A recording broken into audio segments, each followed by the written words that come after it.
Welcome back to my channel. My name is Tkacs. I'm going to answer a question that you may have never actually asked yourself, which is, what size tire should I be putting back on my motorcycle when I change my tires? Now the simple answer might be, well, I'm going to put whatever size came off the bike back on the bike. But it turns out, like so many things in motorcycling, it's not necessarily that simple of an answer. It depends.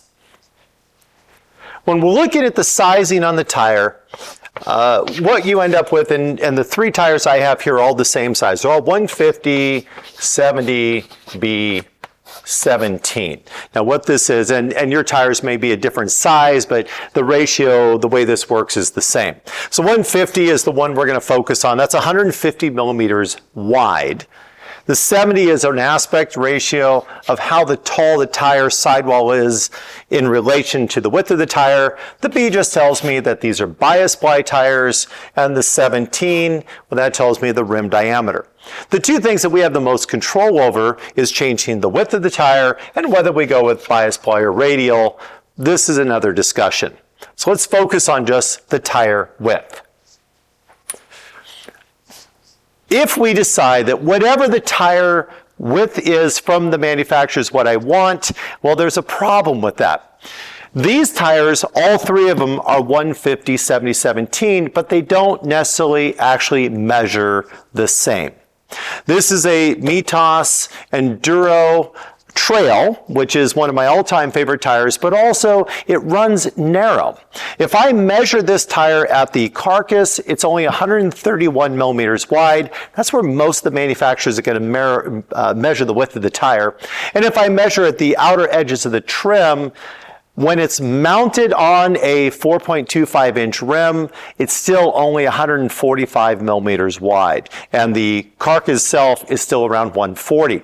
So considerably narrower than the sidewall would indicate.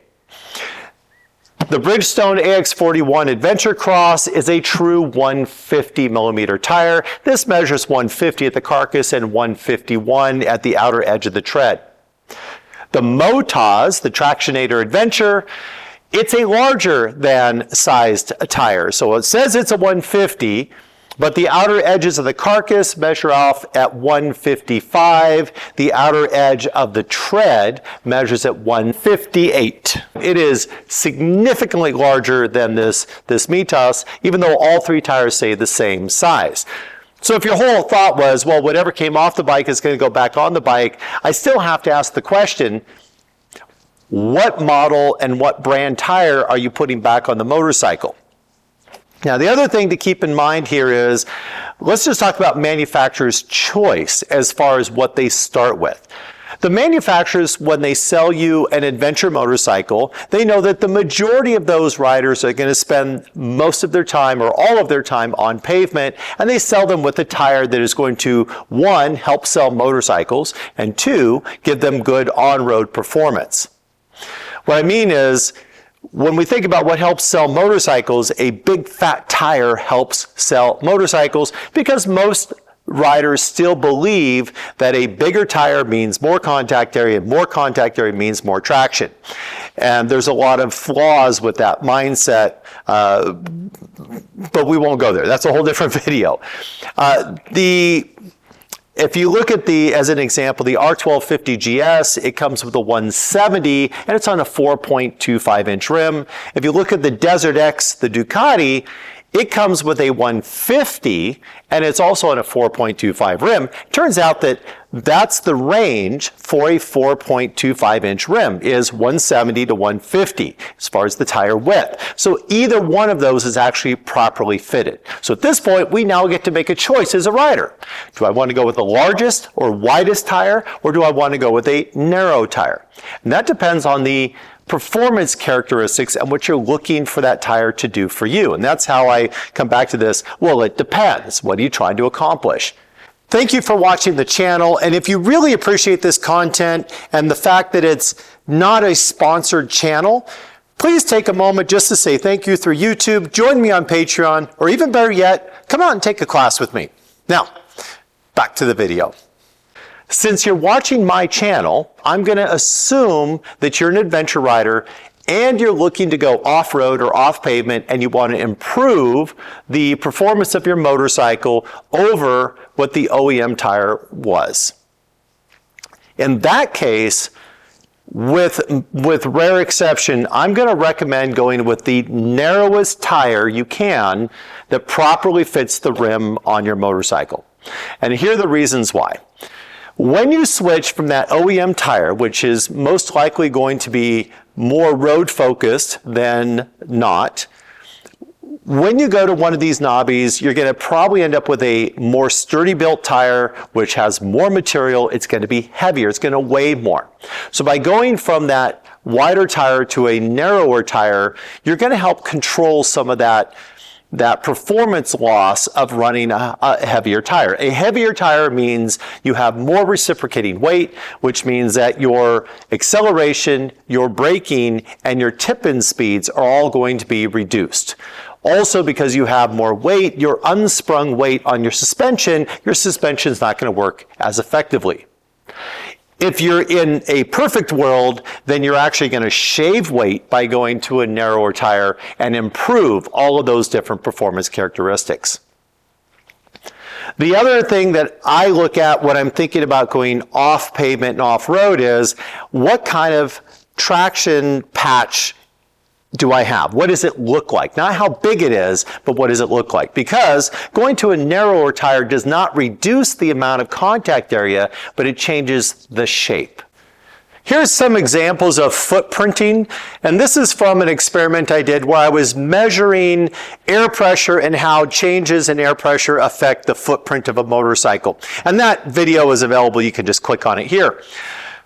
More importantly, I want you to look at the shape. This 120/60 19-inch tire compared to a 90/90/21, this being on a 1200 GS, this is on an F800 GS, you'll notice that the shape is different. The 1200 GS with the 120/60 19 is wider but shorter in its contact, where the 21-inch with the 90/90 profiles is narrower across the middle but longer in its contact area. When I measured the actual contact or surface area, it was negligible. They were almost identical, with the skinnier 90/90 actually having a slight advantage. Another example of where that idea that bigger is always better, you have more contact area, is on those same two bikes where you're looking at a 1200 with a 170/60 17 and an 800 with an undersized 140/80 17. When I measured the contact area on those two tires, the smaller tire also had more contact area. There's more to this, it depends, than just the size of the tire. And these are all based on recommended air pressures. Now, more important than that contact area is the shape of the contact. This football shaped, where it's wider and shorter, versus this hot dog shape, where it's longer and skinny. This long, skinny contact patch gives us an advantage off-road. And that's going to really pay off when I get into things like sand and gravel, because when that tire pushes through these soft surfaces and it has to displace and push that surface to the side, it has to go less distance to the side. The rest of the tire gets a free ride and the bike will feel considerably more stable. It also makes the bike more flickable even if the weight doesn't change, because the rotation, the distance in a rotation decreases. If I have 165 millimeters of tread, the distance from center to 30 degrees of lean is more distance than if I'm on the narrow tire, where it's a narrower tire and that distance to get to 30 degrees is less, making a more flickable tire and also requiring less lean angle for any given speed and lean angle.